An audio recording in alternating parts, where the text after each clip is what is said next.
Hi everyone, this is Casper the Boy Diviner here today, and let me teach you Tarot. Today, the first thing I want to cover is how to pick your first deck.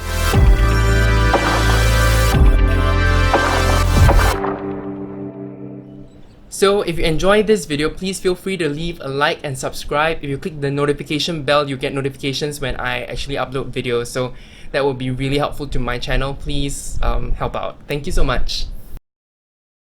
The first deck that I picked was this traditional one. I think it's the traditional or original Rider-Waite deck, and honestly I don't recommend this one. When I bought this one, I didn't expect the cards to be so yellow, and that really disappointed me, honestly. Because of the cards like this, it actually stalled the first few times I studied tarot. I didn't feel like studying the tarot. I kind of gave up on it because I really didn't jive with the images on this card, plus especially the coloring. So that's why I'm making this video. I want people not to do the same mistake as I have and get an actual deck that they can work with from the start. Pretty much you have to take into account a few factors before you pick your first deck. One of them are images. So I really recommend you getting a deck that has images so that you can really start your reading process really quickly. So for some of the decks, for example, like the Kawaii Tarot, this is not a deck, I don't think, for beginners, even though the price point is pretty cheap and it's really cute. But I don't recommend this one. Why? Because sometimes it is too pippish. Let me show you some of the examples. For example, the Nine of Cups is literally 9 cups. Super cute, but what does that mean? You know, how can someone new really read a deck like that? For example, 8. I think this is the 8 of Wands. So it becomes really hard for someone new to the tarot to read. I don't recommend getting a pip deck or a deck with such minimalist imagery for your first go around. Okay? Something I would recommend, my second deck that I got was the Lion Strider Tarot. So let me quickly show you. So something like this would at least be a little better. This was my second deck, and it really pushed me to learn more about the Rider-Waite Smith system. So this would be something more aligned with learning. At least you are curious about the images, and when you deal them out, you can sort of guess at the meaning. When you start guessing is really the first thing you need to do. Guess the meaning, then check. That's how I began learning the tarot. Okay, and as you go along, if the meanings are in your head, then that's when you can really start maybe reading pip decks that are based on the Rider-Waite Smith. The next factor is really the size of the cards. For example, again, let's bring up the Kawaii Tarot. This deck is really small, and this makes it easy to shuffle in a way. But you know, because of how small it is, you might not feel like I don't know. It depends on you as a beginner. But for me, I want something larger so that I feel like more of a legit tarot reader. Plus, a smaller deck might have smaller images, so it's a bit harder to read. Then again, the next thing, for example, this is the Art of Life Tarot. If you get a deck that is too big, you may not feel like studying it.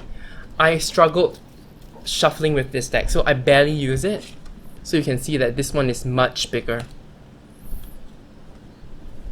You see, shuffling this is difficult for me. Even though, you know, most people don't have any problems, most people have big hands. Do take note of the size, because to me, okay, so there are pros and cons, right? The larger deck, the more of the image you can see. So the more of the image you can see and the details, that really helps with your first step into the tarot world. But again, if it's too big, you may feel that resistance to actually work with the deck. And I felt resistance while working with this one, especially because the size of the cards. I love this deck, honestly, but it's more of an oracle deck than a tarot deck.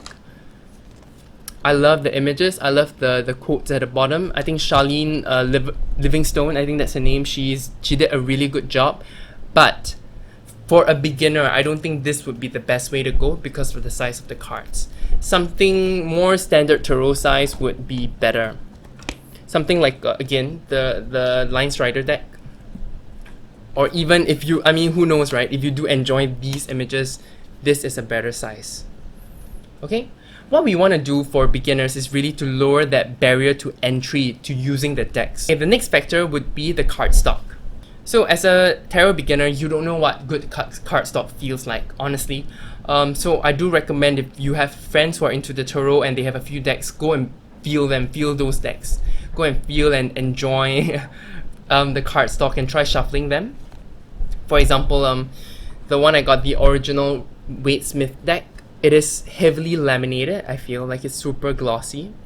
Okay, not super, it's quite glossy, and shuffling it was okay.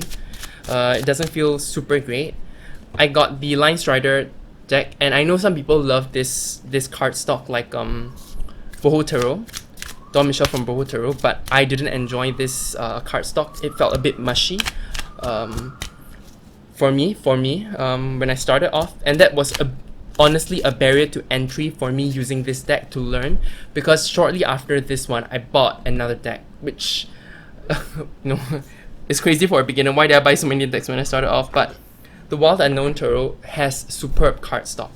I don't know if you can hear it or feel it, but the cardstock here is really good. It's matte, it's pliable, it's easy to riffle shuffle, and I always wanted to use this deck just because I wanted to feel it, even though I don't really recommend this for beginners too, because of some of the pip-like imagery like this one. So for a beginner, I think cards like that would be harder to read. This one. So these are the harder cards in the Wild Unknown, but cardstock is something you really want to consider thinking about. Okay? So if you have a chance, go feel out some decks, go meet your friends, or you know, if one of your metaphysical stores have it on display and allow you to touch them, go touch them. Or if you really have no ability to do that, like myself, if you have the abundance, just explore. But honestly, I recommend at least watching some walkthroughs and some reviews of the decks before you buy them, okay? And the last factor is honestly intuition. Do you think you can get along with the deck? Take some time to watch walkthroughs, take some time to watch reviews, look at the images and really ask yourself. Most people, I feel like they seem to recommend the Rider-Waite Smith when they start because it is clear, and the meanings that we learn are based from this deck.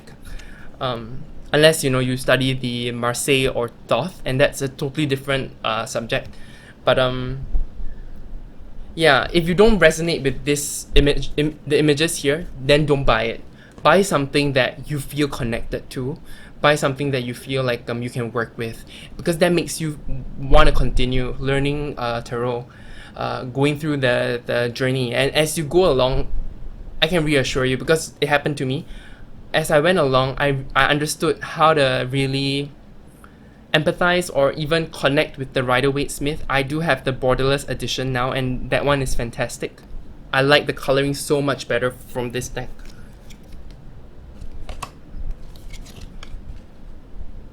I'm a bit clumsy, and I'm hoping the focusing of the camera will work. But when I got this deck, I really felt more connected with Rider-Waite Smith more than ever. So it really depends. Even small changes in colors and things like that can affect how your gut feels towards a deck. So for this one, I absolutely love Pixie's art, only after seeing this one. This one really gives her art a bad name, this one. I'm sorry, because it's so murky and reflective. I really don't recommend this deck to anyone. Some other decks that you may want to consider apart from this one, you know, because I am a Rider-Waite Smith person, that's how I started tarot. I'm still looking to Thoth and Marseille, but I have a few suggestions in the description box below if you want to check them out. They are not decks that I own, but I do wish to own them.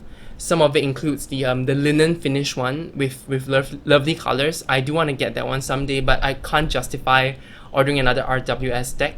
Another one I would recommend, of course, is my very own borderless Smith-Waite Tarot deck.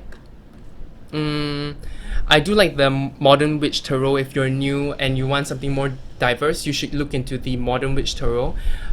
There's another one that I like, but I also can't justify getting. Plus, I did enjoy the more original idea about it being like a millennial kind of deck where, you know, it's kind of smarmy, but it ended up being more traditional to the RWS, which is not a problem. I think it's perfect for beginners. I also like the Golden Universal Tarot. That one is beautiful. That deck is beautiful. I just, again, can't justify buying it right now.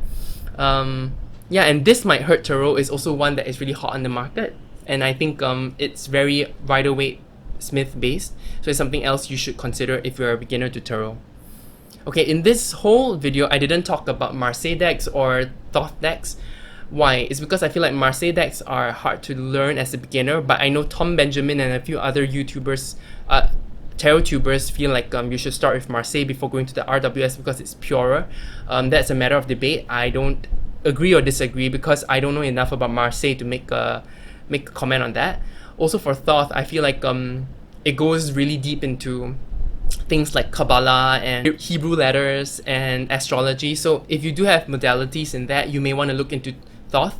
But as a beginner, for myself and based on my experience, these are the factors you should look out for, and you should maybe start with RWS just because the resources for RWS are the most accessible. They have it everywhere. Okay, I hope this video helped. I hope this video helped you guys understand, you know, how to pick your first deck or what considerations you should have before you buy a tarot deck. Okay, I hope this was helpful. Leave a like, subscribe if you enjoyed this video if it was helpful, and I'll see you again soon. Okay, you guys take care. Bye.